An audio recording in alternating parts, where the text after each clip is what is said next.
अस्सलाम वालेकुम स्टूडेंट्स, कैसे हैं आप सब। उम्मीद है आप सब ठीक होंगे। आज की इस वीडियो में हम एक और टॉपिक के बारे में अपने कॉन्सेप्ट्स को क्लियर करने जाएंगे। टॉपिक बहुत ही कॉमन है, जो हम शुरू से ही पढ़ते आ रहे हैं और शायद जब हम 1 में होते हैं तब से ही हम नाउन को पढ़ना शुरू कर देते हैं। तो आज हम पढ़ेंगे noun and kinds of noun. बहुत ही कॉमन सा टॉपिक है, लेकिन जब तक हमारे कॉन्सेप्ट क्लियर नहीं होंगे हमें नहीं समझ आएगी कि नाउन क्या है और उसकी काइंड्स क्या हैं। तो सबसे पहले ये समझना बहुत ज़रूरी है कि नाउन क्या है, फिर हमें ये समझ आएगी कि इसकी काइंड्स कौन कौन सी हैं और हम इसको कहाँ कहाँ पे इस्तेमाल करते हैं। ये सब वो चीज़ें हैं जो हम डेली रूटीन में बोल रहे होते हैं, हमें पता होती हैं, लेकिन क्योंकि हमारे कॉन्सेप्ट क्लियर नहीं होते इसलिए हमें ये आइडिया नहीं होता कि जो हम बोल रहे हैं या जो लफ्ज़ है हमारा वो किस कैटेगरी से बिलोंग करता है। तो हमने लास्ट वीडियो में भी जब नाउन की बात की थी तो हमने इसको डिस्कस किया था, लेकिन आज हम इसको, क्योंकि हमारी सारी की सारी वीडियो ही नाउन पे है, तो आज हम इसको और मज़ीद डिटेल से डिस्कस करते हैं और अपने कॉन्सेप्ट्स को क्लियर करते हैं। तो चलिए सबसे पहले बात करते हैं कि व्हाट इज़ नाउन। जी, अगर हम नाउन की बात करें तो आप जहाँ पे बैठे हुए हैं आपके इर्द गिर्द बहुत सारी चीज़ें हैं।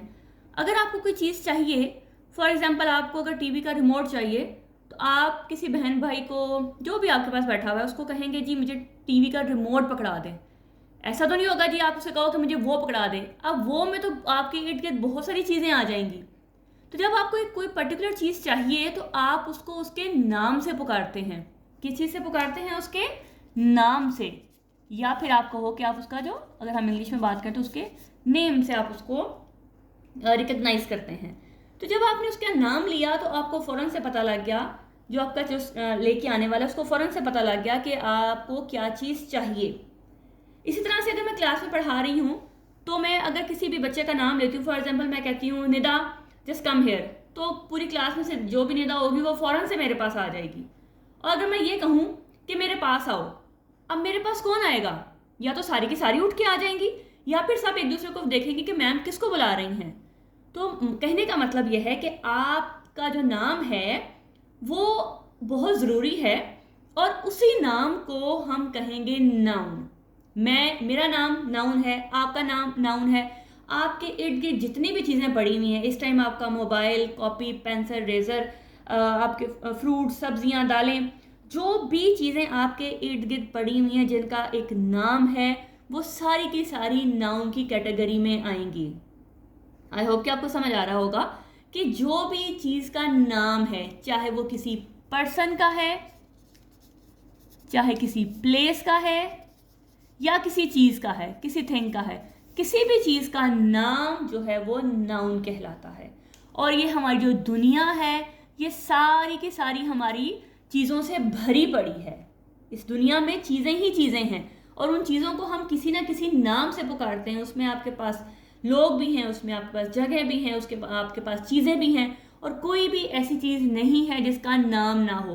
तो जस्ट एक सिंपल सा आपने याद रखना है कि नाउन क्या है? बेसिकली नाम है। नाम किसका है? जो भी पर्सन है, प्लेस है, थिंग है। ये तो हम बुक में पढ़ते हैं ना, लेकिन याद रखने के लिए, अपने कॉन्सेप्ट को क्लियर रखने के लिए, अपनी मज़ीद अंडरस्टैंडिंग के लिए, अगर आपको भूल भी जाए तो आपने सिर्फ नाउन, अपने नाम को याद रखना है कि मेरा जो नाम है वो नाउन है।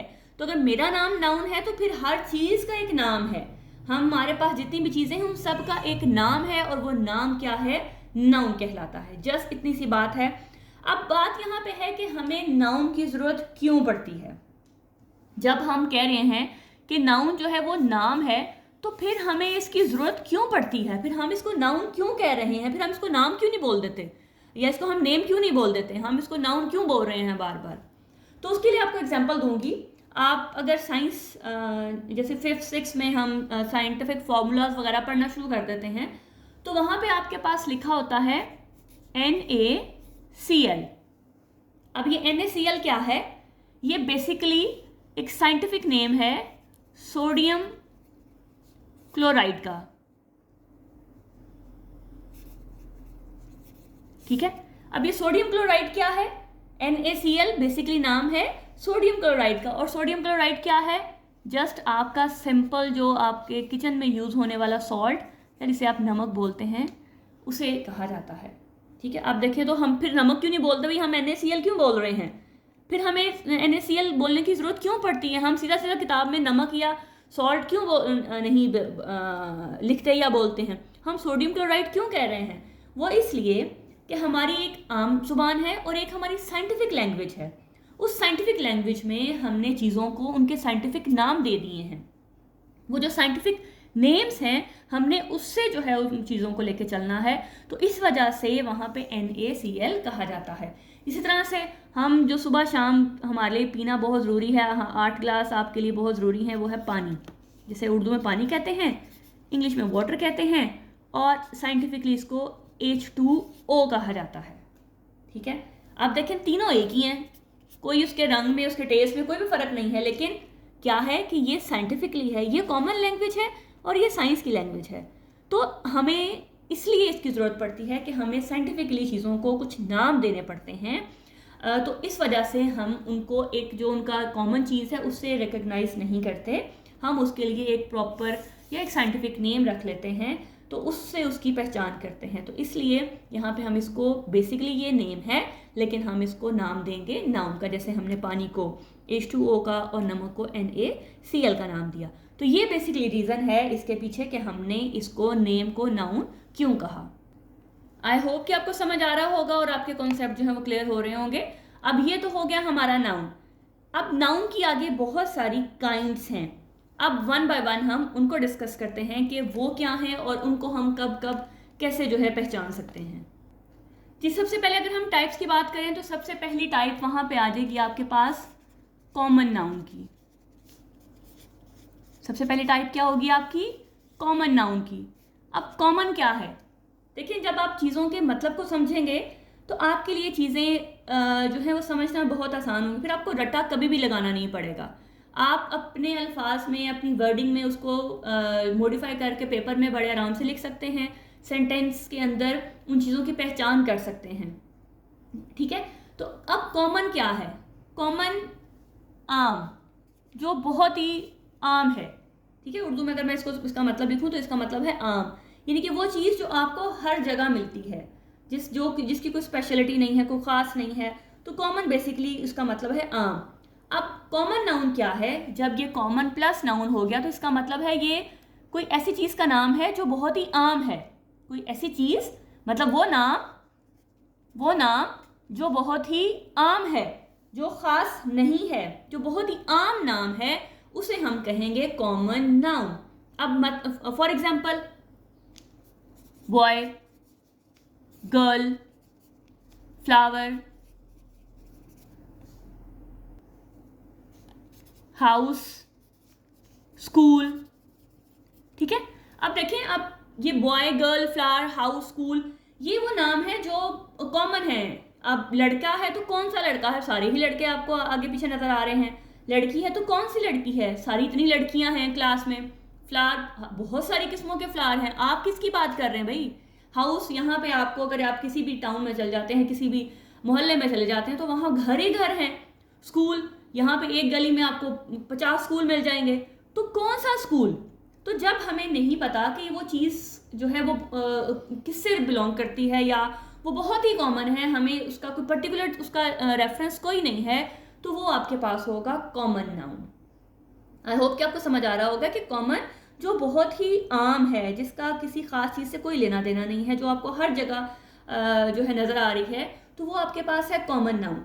अब इसका एक ऑपोजिट है, वो है प्रॉपर नाउन। Proper noun. अब प्रॉपर का मतलब है खास।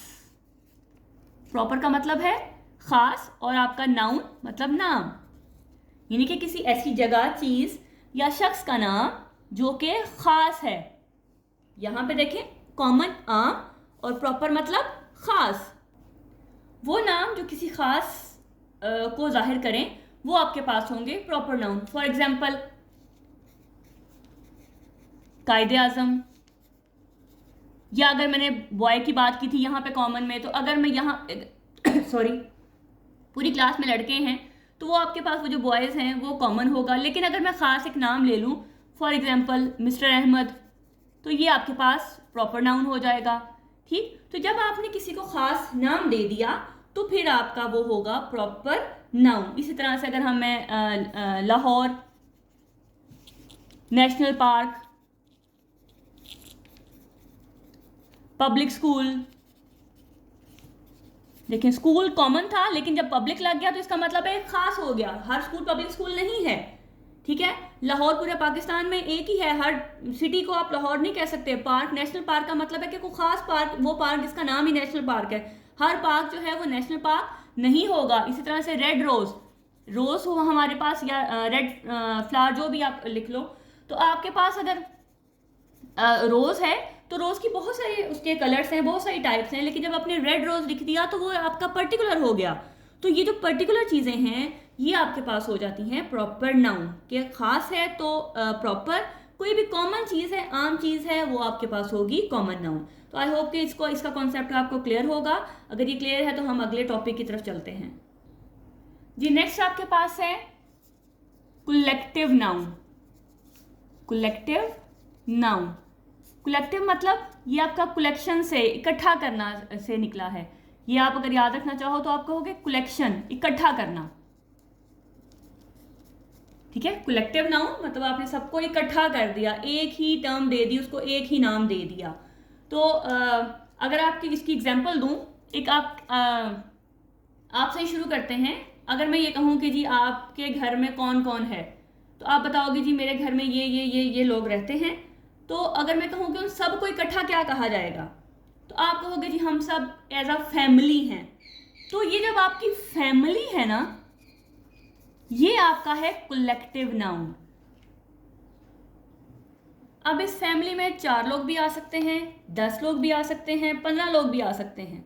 यानी कि वो जितने भी सब होंगे वो सारे के सारे एक ही टर्म उनके लिए बोली जाएगी, वो होगा फैमिली।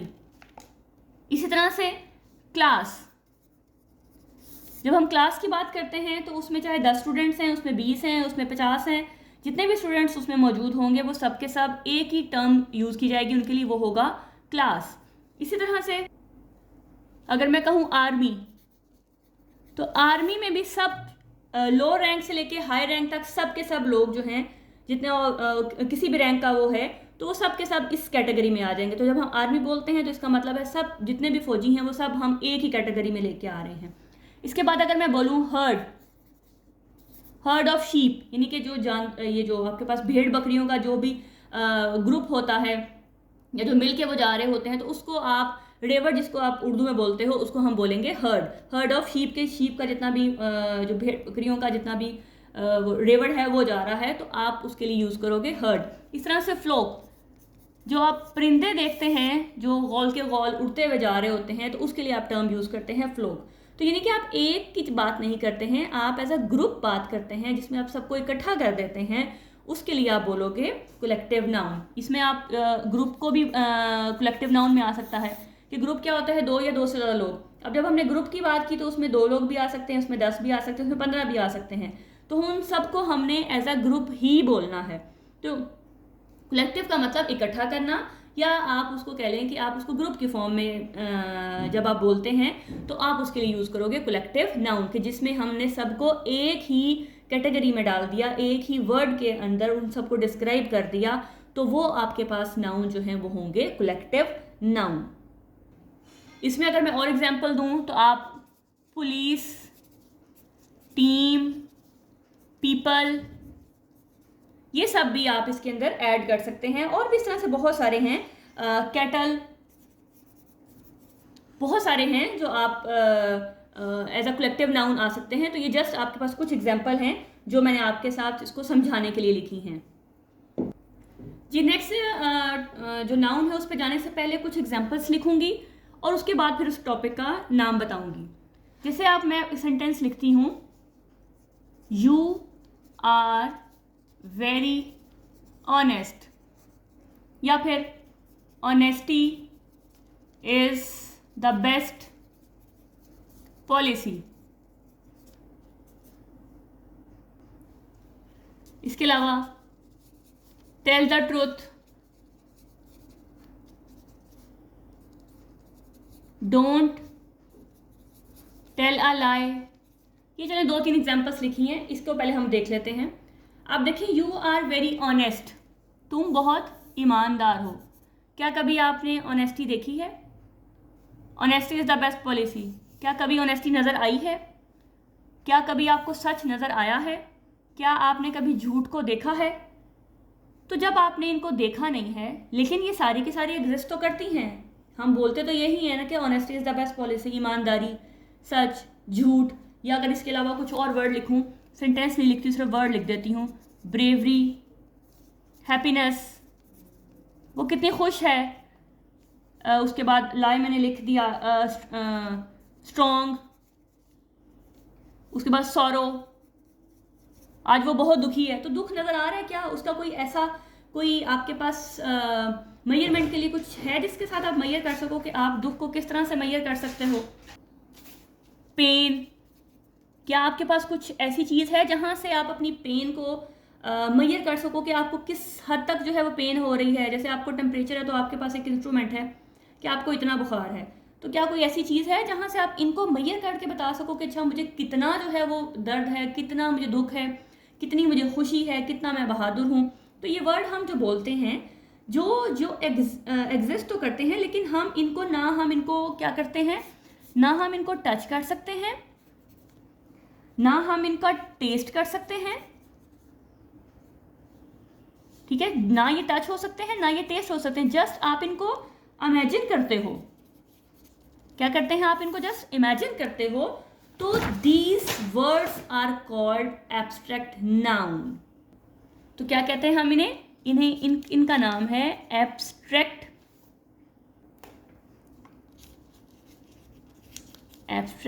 नाउन। ये आपके पास हैं जिनको ना आप टच कर सकते हो, ना आप टेस्ट कर सकते हो, ना आप उसको देख सकते हो, ठीक है, उसको ना देखा जा सकता है, ना उसको हाथ लगाया जा सकता है, ना उसको टेस्ट किया जा सकता है। जस्ट आपकी ये फीलिंग्स हैं, जो आपकी इमेजिनेशन है। आप अगर खुश हो तो जस्ट आपकी इमेजिनेशन है, ये वर्ड आपकी जस्ट इमेजिनेशन में है, आप इसको इमेजिन कर सकते हो आपकी अपनी खुशी को। अगर कोई झूठ बोल रहा है तो उसका कोई मेजरमेंट नहीं है कि ये कितना झूठ बोल रहा है, थोड़ा बोल रहा है, ज़्यादा बोल रहा है, क्या उसकी मेजरमेंट है, उसका कुछ हमें नहीं आइडिया। तो ये जस्ट आपकी इमेजिनेशंस हैं। इन इमेजिनेशंस को आप बोलोगे एब्स्ट्रैक्ट नाउन। ये बहुत ही कॉमन है, पेपर में बहुत ज़्यादा आता है कि जी एब्स्ट्रैक्ट नाउन क्या है। ये आपको वर्ड दिया, सेंटेंस दिया गया होता है, उसमें से आपने अंडरलाइन करना है कि एब्स्ट्रैक्ट नाउन को अंडरलाइन करें। तो वो देखें जो आप ना जिनको देख सकते हैं, ना आप उनको टच कर सकते हैं, ना आप उनको टेस्ट कर सकते हैं, जस्ट वो आपकी इमेजिनेशंस हैं, लेकिन वो एग्जिस्ट तो है ना। आप ये नहीं कह सकते कि ईमानदारी है ही नहीं है, ईमानदारी है, लेकिन हमारे पास कुछ ऐसी चीज़ नहीं है जिसके ज़रिए से हम उसको मैयर कर सकें। तो हमने जस्ट बोलने में, हमारी इमेजिनेशन में ये चीज़ें हैं। तो वो तमाम चीज़ें जो हम इमेजिन करते हैं, that are called abstract noun. जी नेक्स्ट टाइप है हमारे पास मटेरियल नाउन।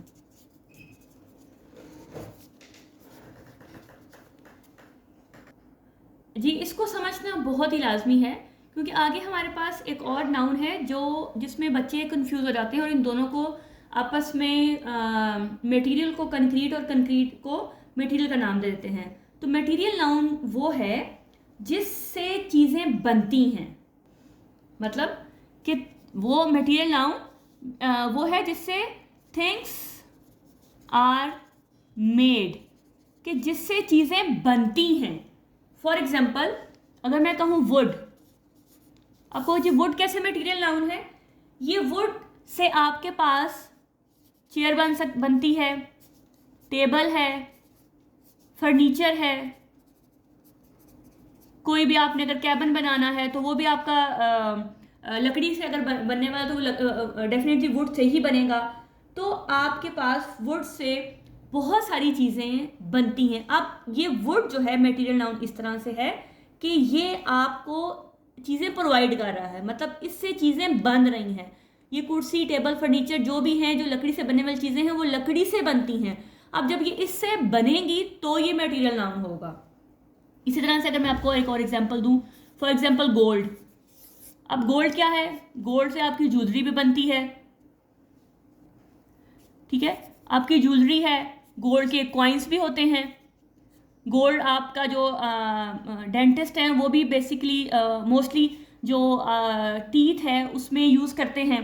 तो आप ये कह सकते डेंटल फिलिंग उसको कह सकते हो कि आपकी डेंटल फिलिंग में भी गोल्ड जो है वो यूज़ हो सकता है। इसके अलावा जो है वो बहुत सारी डेकोरेशन जो आइटम्स हैं उसमें जो है गोल्ड यूज़ होता है।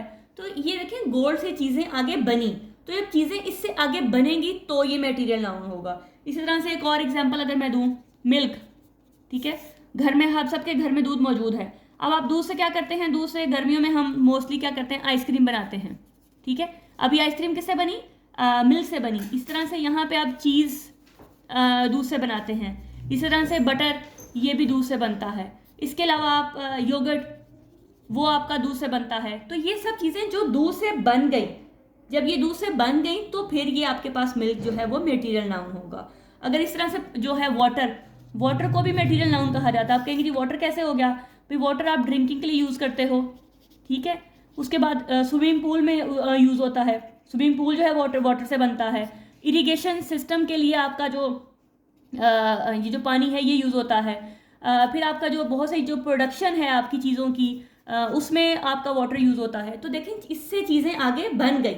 जब इससे चीज़ें आगे बन गई तो ये जो आपका वाटर है, मिल्क है, गोल्ड है, वुड है, ये आपका क्या कहलाया, ये आपका हो गया मटेरियल नाउन। और जो मटेरियल नाउन होते हैं वो काउंटेबल भी हो सकते हैं और अनकाउंटेबल भी हो सकते हैं, ठीक है। ये डिपेंड करता है कि आप किस चीज़ के बारे में बात कर रहे हो। जैसे वाटर है, अगर वाटर की बात करें तो ये काउंटेबल नहीं है, ठीक है। वुड जो है वो काउंटेबल है, गोल्ड काउंटेबल है, मिल्क अगर ज़्यादा है तो डेफिनेटली उसको भी मतलब उतना तो नहीं होगा, इसको ये काउंट किया जा सकता है। तो आपके पास मटेरियल नाउन जो है वो काउंटेबल भी हो सकता है और अनकाउंटेबल भी हो सकता है। तो इसको बहुत ध्यान से समझना है कि मटेरियल नाउन वो है जिससे चीज़ें आगे बनती हैं, ठीक है, वो फिर मटेरियल नाउन होगा। अदरवाइज वो मटेरियल नाउन नहीं होगा अगर उससे आगे चीज़ें नहीं बनेगी।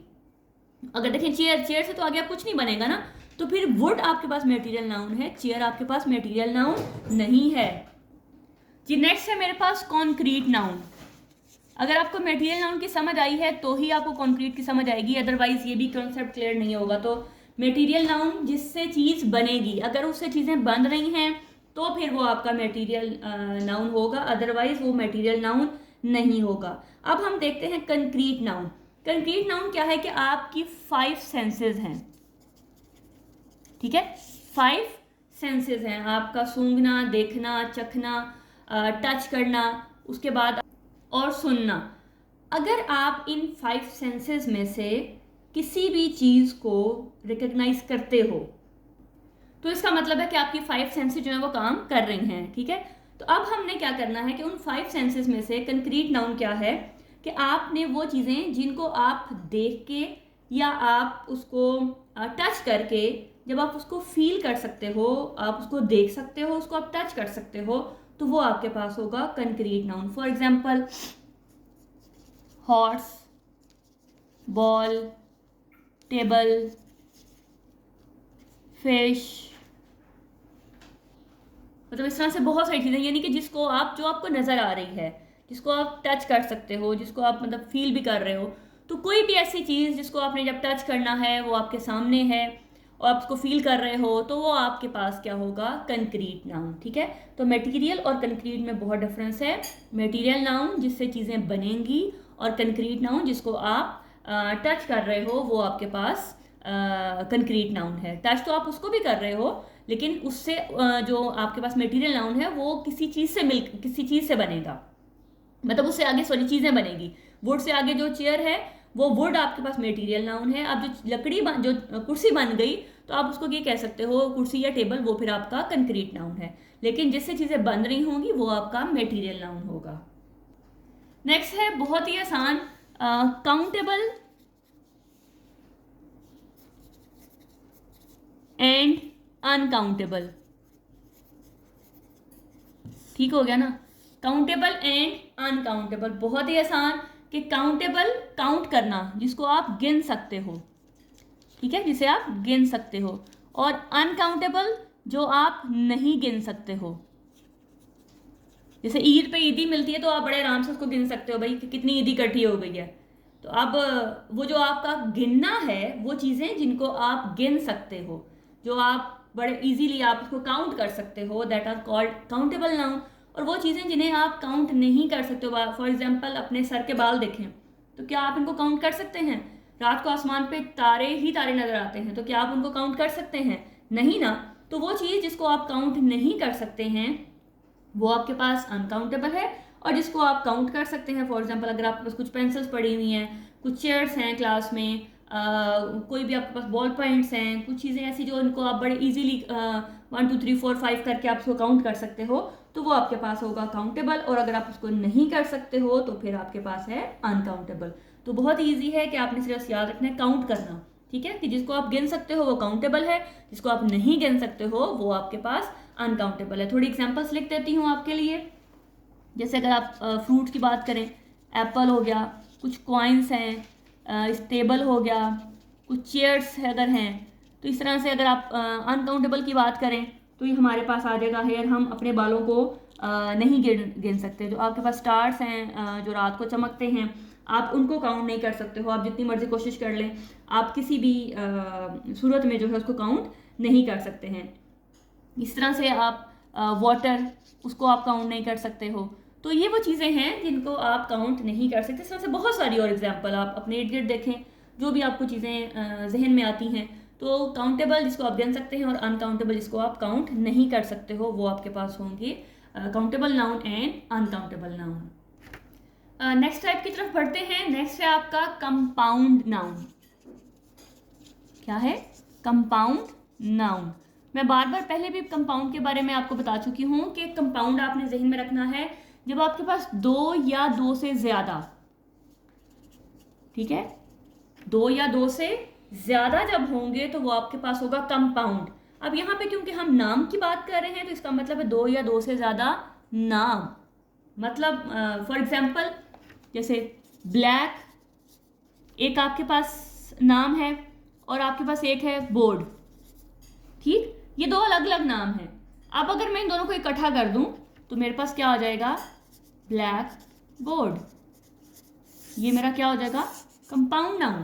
देखिए कंपाउंड हो गया ना, 2 अलग अलग को मैंने एक में शिफ्ट कर दिया, एक इकट्ठा वर्ड बन गया। ब्लैक अलग है, बोर्ड अलग है, 2 अलग अलग आपके पास नाउन है, लेकिन आप दोनों को जब इकट्ठा कर दिया तो मेरे पास एक वर्ड बन गया। तो ये मेरा है कंपाउंड नाउन। इस तरह से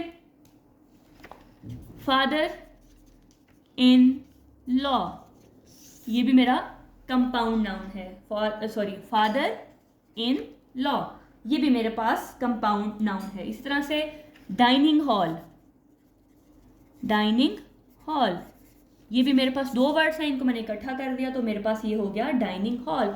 और मोस्टली हम इनको क्या करते हैं, ये जो आपके पास हाइफन है, ये जो डैश है, इसको हम हाइफन बोलते हैं। इससे जो है आप इसको सेपरेट कर सकते हैं या अपने इसको शो करवा सकते हैं। तो इस तरह से आर्म चेयर, आर्म चेयर, ये भी 2 डिफरेंट वर्ड्स हैं और जब इनको इकट्ठा किया गया तो ये क्या बन गया? Compound noun. इस तरह से बहुत सारे ऐसे वर्ड जो कि आपके पास इकट्ठे बोले जाते हैं, आप उनके लिए यूज़ करोगे कंपाउंड नाउन। कंपाउंड 2 या 2 से ज़्यादा, और नाउन आपका नाम, यानी कि 2 या 2 से ज़्यादा नाम जब इकट्ठे हो जाते हैं तो वो आपके पास होंगे कंपाउंड नाउन। तो आई होप कि आपको समझ आ रहा होगा। ये बहुत ईजी है, मुश्किल नहीं है। आप सिर्फ अपने नाम से चीज़ों को याद रखेंगे तो आपके लिए चीज़ें रटा लगाने की ज़रूरत नहीं पड़ेगी, आपको बहुत ही चीज़ें आसान लगेंगी। अब नेक्स्ट टाइप की तरफ चलते हैं। नेक्स्ट है मेरे पास पोजेसिव। पोजेसिव नाउन की अगर मैं बात करूं, अगर मैं ये कहूं ये किताब मेरी है, वो उसका घर है, ये गाड़ी उनकी है, देखें सब में मैंने ये किताब मेरी है, ये उनकी गाड़ी है, तो उस नाउन को मैंने किसी के साथ रिलेट कर दिया। तो वो जो रिलेट करना है, यानी कि बताया कि ये किताब है वो किसकी है? वो मेरी है, मतलब वो मेरी मलकियत है ना, गाड़ी उनकी है। तो जब आप किसी की मलकियत शो करवाते हैं उस नाउन के बारे में तो वो आपका है पोजेसिव नाउन। उसके बारे में आपने मलकियत शो करवानी है। जैसे अलीज बुक, अली की किताब, किताब किसकी है? अली की। अलीज बुक, अली की किताब, ठीक। अब ये किताब जो है मलकियत है अली की, तो ये अली की मलकियत है। जो चीज़ मलकियत को शो करवाएगी, पोजेशन को शो करवाएगी, ऑनरशिप को शो करवाएगी, वो आपके पास होगी पोजेसिव नाउन। यानी कि आपके पास वो आप इसको सिंपल कह सकते हैं ऑनरशिप, ठीक है, ये आपकी मलकियत है, ये आपकी ऑनरशिप है। तो आप जब किसी की ऑनरशिप को शो करवाओगे तो फिर आप उसके लिए बोलोगे पोजेसिव नाउन। और मोस्टली हम इसके लिए ये जो हमारे पास इसको हमने कॉमा लगाया ना, इसको हम अपॉस्ट्रोफी एस कहते हैं। एस के ऊपर कॉमा, इसको हम बोलेंगे अपोस्ट्रोफी एस। इसका मतलब है उर्दू में अगर मैं कहूँ का, के और की, ये अली की किताब, सलमा का घर, तो जब हमने किसी की पोजेशन को इस तरह से शो करवाना होता है तो फिर हम बोलते हैं पोजेसिव नाउन। ऐसे अगर मैं और लिखूँ सलमाज हाउस, सलमा का घर, देखें ये अपोस्ट्रोफी एस जो है ये शो करवा रही है कि घर किसका है, सलमा का है। तो सलमा का घर जो है वो इस अपोस्ट्रोफी एस से शो हो रहा है कि का, के, की जो है उर्दू में अगर हम उसकी बात करें तो जब हमने पोजेशन शो करवानी है, मलकियत शो करवानी है, तो हमने बोलना है पोजेसिव नाउन। आगे चलते हैं, हमारे पास एक दो टाइप्स और हैं। नेक्स्ट है हमारे पास सिंगुलर नाउन, ठीक है, सिंगुलर नाउन, और इसी के साथ मैं लिख देती हूँ प्लूरल नाउन। अब इसके नाम से ये सिंगल, सिंगल मतलब अकेला। फॉर एग्जाम्पल बॉय, अकेला है ना, एक नाम है। अगर यही कर दूं बॉयज तो प्लूरल हो गया, मतलब जमा हो गई, ज्यादा हो गए। इस तरह से अगर गर्ल तो लड़की एक है, गर्ल्स। कैट सिंगल है, लेकिन जब कैट्स होगा तो ये प्लूरल नाउन बन जाएगा। यानी कि जब हमने किसी को एक में शो करवाना है तो हमने उसको सिंगुलर नाउन को बोलना है। अगर वो हमारे पास ज़्यादा हैं तो हम उसको फिर प्लूरल की फॉर्म में या वाहे जमा जैसे आप उर्दू में करते हैं। तो सिंगल है तो सिंगुलर नाउन, अगर ज़्यादा है तो फिर आपका है प्लूरल नाउन। इसी में एक आपके पास आता है gender noun. Gender noun, gender noun क्या है? आप मोस्टली कोई ना कोई स्कूल की जब आप एडमिशन लेते हैं तो फॉर्म फिल करते हैं, या कहीं पे भी अगर आपने कहीं अप्लाई करना है तो आपको एक फॉर्म मिलता है जहाँ पे लिखा होता है जेंडर। जेंडर मतलब मेल या फीमेल। वो आपसे पूछते हैं कि आप जो फॉर्म दे रहे हैं, जो फॉर्म देने वाला है वो लड़का है या लड़की है, मर्द है या औरत है, ठीक है, मेल है या फीमेल है। तो वो जब आप किसी की जेंडर को शो करवाते हो तो उसको आप बोलोगे जेंडर नाउन। अब मैंने सिंगल में जब बात की थी तो मैंने बॉय और गर्ल दोनों को लिख दिया। अब जब हमने सिंगल बात की है तो हमारे पास लड़का लड़की दोनों ही आ जाएंगे। लेकिन जब मैंने जेंडर की बात करनी है तो फिर ये बताना है कि वो मतलब मेल है या फीमेल है, मतलब मैस्कुलिन है या फेमिनिन है। तो आपने जब मुज़क्कर या मुअन्नस की बात करनी है तो फिर आपने वहाँ पे जेंडर का यूज़ करना है। जब आपको पूछा जाए कि हाँ जी जेंडर बताएं, तो फिर वहाँ पे जब जिसमें आपके मेल और फीमेल की कैटेगरी अलग अलग शो करवानी हो तो वहाँ पे आप जो है जेंडर नाउन का यूज़ करते हैं जी। अब लास्ट हमारे पास है जेरेंड नाउन।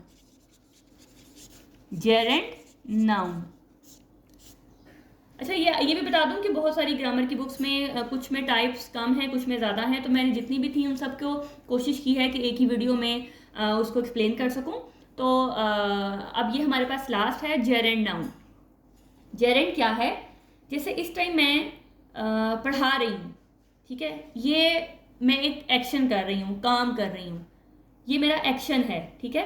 अगर मैं कहूँ कि मैं अभी पढ़ा रही हूँ तो ये एक एक्शन है। लेकिन अगर मैं ये कहूँ कि मुझे पढ़ाना पसंद है, पढ़ाना पसंद है, मैं पढ़ा नहीं रही हूँ लेकिन मुझे पढ़ाना पसंद है, तो फिर मेरे पास वो एक्शन नहीं है। जब हम कोई काम नहीं करते हैं तो वो आपका एक्शन नहीं होता है। एक्शन तभी होता है, वर्ब तभी होता है जब वो किया जाता है। जब वो नहीं किया जाता तो फिर वो एक्शन नहीं होगा। तो आपने इसमें बहुत ही ये फोकस रखना है। मैं जैसे एक एग्जांपल लिखती हूँ, आई लाइक रीडिंग बुक्स,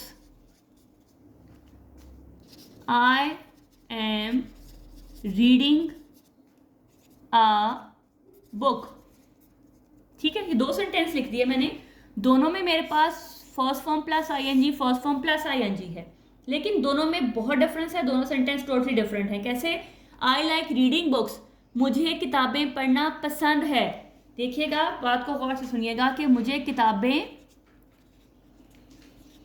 पढ़ना पसंद है।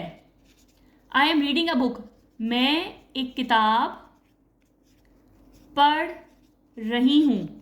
देखें, अब गौर करें कि किस में एक्शन हो रहा है, किस में काम हो रहा है, वो जिसमें पढ़ना पसंद है या वो जिसमें किताब पढ़ी जा रही है। तो डेफिनेटली जिसमें किताब पढ़ी जा रही है वहां पे एक्शन है। तो जहां पे एक्शन है वो आपके पास जेरेंड नहीं है। जिसमें एक्शन होता है उसको हम जेरेंड नहीं बोलते, उसको हम पार्टिसिपल बोलते हैं।